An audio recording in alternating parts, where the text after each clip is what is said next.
Okay. नमस्कार दोस्तों, स्वागत है आपका। आज है 16 अक्टूबर। चलिए अपना करंट अफेयर सेशन स्टार्ट करते हैं। और आप लोग क्या कर रहे हो यार? मैं तो अपनी पूरी मेहनत से current affair regular short notes के माध्यम से कराता हूँ, बट पता नहीं क्यों अपना चैनल भी ग्रो करेगा कि नहीं करेगा। मैं बहुत दिन से प्रयास करता हूँ यार, मुझे समझ नहीं आता क्या करूँ इसके लिए। कोई नहीं, अपना काम तो करना है, बट आपको भी पढ़ना है ना। चलिए कोई ना, शुरू करते हैं। आज का पहला प्रश्न बीबीसी से है। पहला प्रश्न देखते हैं। हाल ही में बहुलक्ष्य विस्फोट उपकरण अग्नि अस्त्र कहाँ पे लॉन्च किया गया? देखो, जैसा कि नाम से समझ में आ रहा है, बहुलक्ष्य विस्फोट उपकरण, क्या नाम है उसका? अग्नि शस्त्र। कहाँ पे लॉन्च किया गया? गंगटोक, जो कि सिक्किम की राजधानी है। किसने लॉन्च किया इसको? तो भारतीय सेना प्रमुख उपेंद्र द्विवेदी के द्वारा इसको लॉन्च किया गया। अगर बात करें कि यह है क्या, तो जैसा कि नाम से समझ में आ रहा है, यह बहुलक्ष्य विस्फोट उपकरण है। एक साथ मल्टी टारगेट को सेट करके विस्फोट कर सकता है। साथ ही साथ ये बंकर को नष्ट कर सकता है, और उसके साथ ये पोर्टेबल सिस्टम है। एक जगह से इसको दूसरी जगह आसानी से ले जाया जा सकता है। पोर्टेबल का मतलब लाइट, आसानी से ले आया जा सकता है। अगर बात करें अभी हाल ही में, पोर्टेबल एयर ड्रॉप हॉस्पिटल कहाँ पे लॉन्च किया गया? मतलब एक ऐसा हॉस्पिटल जिसको कहीं भी ले आया जा सकता है। कहाँ पे लॉन्च किया गया था? आगरा। इसका नाम क्या था? भीष्म। अभी हाल ही में यह हॉस्पिटल किसको उपहार के रूप में दिया गया? यूक्रेन को। आपको पता है यूक्रेन और रूस में लगातार युद्ध चल रहा है, तो इनको इस हॉस्पिटल की जरूरत है। तो प्रधानमंत्री नरेंद्र मोदी के द्वारा वहाँ के पीएम जेलेंस्की को यह गिफ्ट के रूप में दिया गया। अगर बात करें प्रोजेक्ट नमन, किसने लॉन्च किया? तो भारतीय सेना के द्वारा जो पूर्व पेंशन भोगी सैनिक हैं उनके लिए लॉन्च किया गया था। प्रत्येक वर्ष 15 जनवरी को आर्मी दिवस, आर्मी डे या थल सेना दिवस के रूप में मनाया जाता है। वर्तमान में सीडीएस, सेकंड सीडीएस कौन है? अनिल चौहान जी। चलते नेक्स्ट क्वेश्चन पे। नेक्स्ट क्वेश्चन पुरस्कार से। Asia HRD life time achievement पुरस्कार से किसे सम्मानित किया गया? कौन सा पुरस्कार है? HRD, human resource development. अब देखो, यह पुरस्कार दिया क्यों जाता है? मानव संसाधन विकास के लिए जो भी कार्य करता है ह्यूमन रिसोर्स के लिए, उसके लिए पुरस्कार दिया जाता है। अभी दिया किसको गया? करुणानिधि स्टालिन। ये तमिलनाडु के पूर्व सीएम है। तमिलनाडु के जो वर्तमान सीएम है एम.के. स्टालिन, ये इन्हीं के बेटे हैं। और एम.के. स्टालिन, उनके बेटे उदयनिधि स्टालिन वर्तमान में यहाँ पे उप मुख्यमंत्री हैं, और अर्थात डिप्टी सीएम है। समझ रहे हो आप? अगर बात करें पुरस्कार देता कौन है, किसके द्वारा दिया जाए, तो किसने दिया?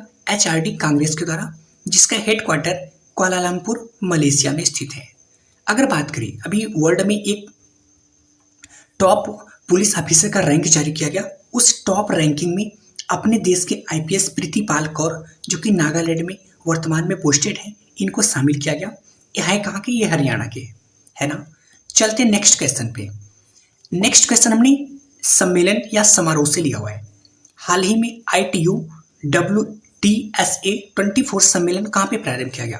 देखो पहले समझो, ITU का मतलब होता है इंटरनेशनल टेलीकॉम यूनियन, अर्थात अंतर्राष्ट्रीय दूरसंचार संघ, और WTSA का मतलब होता है विश्व दूरसंचार मानकीकरण।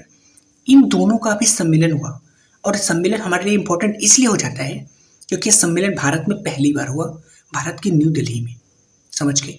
इसकी स्थापना 1865 में, इसका हेडक्वार्टर जिनेवा स्विट्जरलैंड में स्थित है।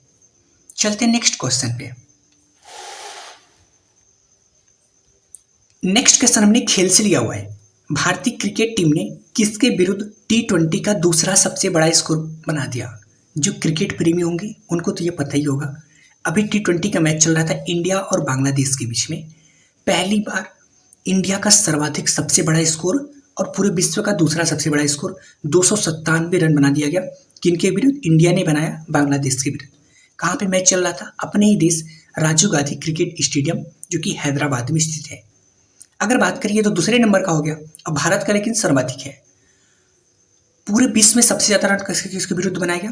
नेपाल और मंगोलिया का मैच चल रहा था। नेपाल ने बनाया था 314 रन। समझ रहे? T20 और 20 ओवर में मैच है, काफी मुश्किल काम है। चलते हैं नेक्स्ट क्वेश्चन। नेक्स्ट क्वेश्चन हमने महोत्सव से लिया हुआ है। हाल ही में अलाई बलाई समारोह कहाँ पे आयोजित किया गया? तो जैसा कि नाम से समझ में आ रहा है, ये साउथ इंडियन का कोई होगा। जी हाँ, ये कहाँ पे मनाया गया? तेलंगाना में। तेलंगाना की वर्तमान सीएम रेवंत रेड्डी जी यहाँ पे उपस्थित थे। यह प्रत्येक वर्ष दशहरे के अगले दिन में मनाया जाता है। अगर बात करें है क्या, तो अलाई बलाई का मतलब यहाँ पर ये हुआ, ये एकता का प्रतीक है। इसका मतलब यहाँ पे सभी धर्म, सभी जात के लोग शामिल होते हैं और एक साथ इसमें सभी लोग लाठी लेके जाते हैं। जैसे हरियाणा में कहावत है ना, लठ गाड़ दे, तो यहाँ पे लठ का मतलब ये हुआ कि एक तरह से एकता का प्रतीक है। सब लोग लाठी के साथ इस उत्सव में जाते हैं। चलते हैं नेक्स्ट क्वेश्चन पे। नेक्स्ट क्वेश्चन हमने पुस्तक से लिया और चर्चित पुस्तक से। हाल ही में चर्चा में रहा पुस्तक अनलिस्ट का संबंध किससे है? कौन पुस्तक है अनलिस्ट? देखो, ये जो इसके लेखक हैं ये पूर्व प्रधानमंत्री इंग्लैंड अर्थात यूनाइटेड किंगडम बोरिस जॉनसन का है, जिनके बाद ऋषि सुनक बने थे। अब उसके बाद नए मिथाइल स्नाइडर बने हुए हैं। तो ये बोरिस जॉनसन का बुक है। ये चर्चा में क्यों है? तो इस चर्चा में इसलिए हाँ, इस बुक का एक चैप्टर है, एक अध्याय जिज्ञासु सूक्ष्म ऊर्जा, जिसमें इन्होंने पीएम मोदी की इच्छा जो है थी उसके बारे में इनमें बताया गया है, इसलिए यह इंपॉर्टेंट है। हमारे प्रधानमंत्री के बारे में इन्होंने बताया है। समझ के एक बुक आने वाला है जो बहुत ज़्यादा चर्चा में है, सोर्स कोड, वो है बिल गेट्स का 2025 में। एक बुक था द आइडिया ऑफ डेमोक्रेसी, या इसके लेखक कौन है? सैम पित्रोदा जी। चलते नेक्स्ट क्वेश्चन पे। एटीपी संघाई मास्टर्स 1000 का पुरुष एकल खिताब किसने जीता? देखो, संघाई यानी ये चीन में हो रहा है। किसने जीता? जैनिक सिनर जो कि इटली के हैं। किसको हराया? नोवाक जोकोविच जो कि सर्बिया के हैं। ये इसलिए भी इंपॉर्टेंट हो जाता है क्योंकि नोवाक जोकोविच जिनको इन्होंने हराया ना, ये कोई आम इंसान नहीं है। इन्होंने 24 ग्रैंड स्लैम जीत चुका है, अपने नाम कर चुके। ये क्या है? तो यह टेनिस से संबंधित खेल, टेनिस खेल से संबंध है। समझ के चलते हैं नेक्स्ट क्वेश्चन पे। नेक्स्ट क्वेश्चन हमने पुरस्कार से लिया हुआ है। हाल ही में 2024 के नोबेल पुरस्कार अर्थशास्त्र श्रेणी में के लिए किसको चुना गया? देखो, नोबेल पुरस्कार के लगभग सभी श्रेणी हो गए, लास्ट श्रेणी अर्थशास्त्र था। अब अर्थशास्त्र की श्रेणी में किसे पुरस्कार दिया गया? देखो, अर्थशास्त्र यानी आर्थिकी, अर्थ यानी अर्थव्यवस्था यानी पैसा। तो इसका एक ट्रिक है कि जिसके पास पैसा है उसका सन, उसका बेटा ऐश करेगा। जिसके पास पैसा है उसका सन ऐश करेगा। तो अर्थशास्त्र पैसा से अर्थशास्त्र क्षेत्र में, सन यानी उसका बेटा, सन से जॉनसन और रॉबिन्सन, जॉनसन और रॉबिन्सन ऐश करेगा, ऐशमगलू। इसका मतलब इन तीन लोगों के पुरस्कार दिया गया। ये तीनों है कहाँ के? ये तीनों यूएसए के हैं, यूनाइटेड स्टेट ऑफ अमेरिका। इन्हें ये पुरस्कार दिया क्यों गया?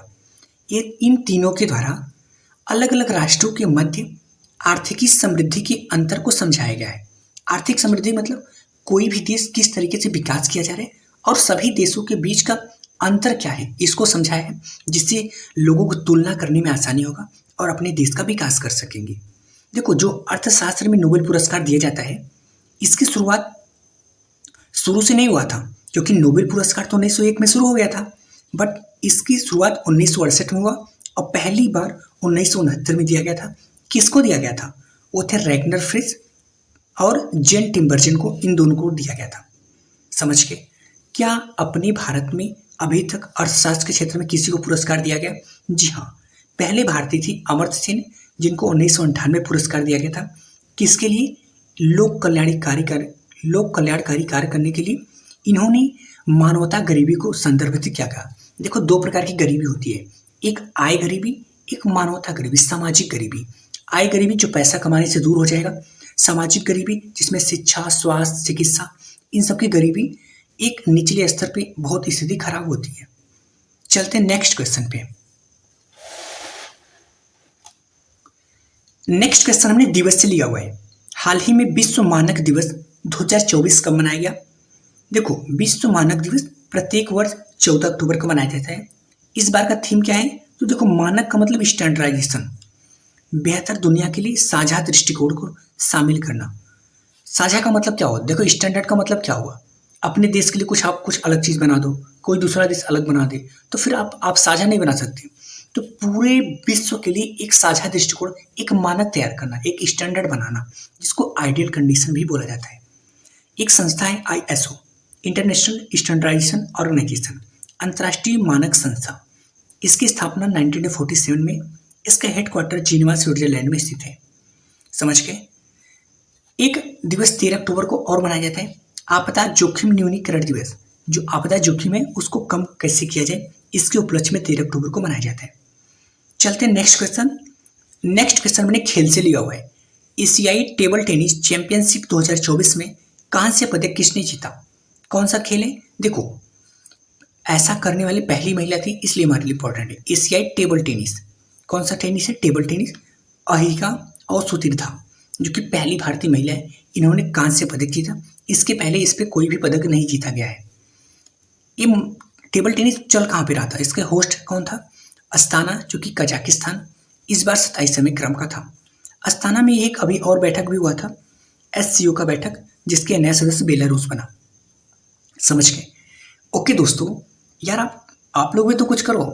देखो, मैं तो पूरी प्रयास करता हूँ, बट यार चैनल ग्रो ही नहीं हो रहा है, तो क्या करूँ मैं?